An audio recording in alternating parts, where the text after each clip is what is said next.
Pasok ang Pinoy gymnast na si Carlos Yulo sa 2024 Paris Olympics. Yan ay matapos siyang pumangatlo sa floor exercise event ng 2023 World Artistic Gymnastics sa Antwerp, Belgium. Kay Yulo na ibigay ang Olympic slot bilang highest-ranked eligible athlete sa event. Pareho na kasi nag-qualify dati para sa 2024 Olympics yung first at second placer na mula Israel at Amerika.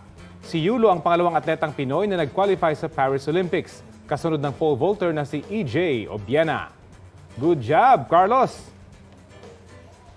Balita ko, may tututukan kayo tuwing 11 a.m. sa GTV.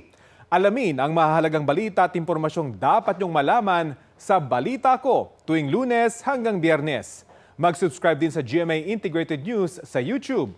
Sa mga kapuso abroad, maaari po kaming masubaybayan sa GMA Pinoy TV at www.gmanews.tv.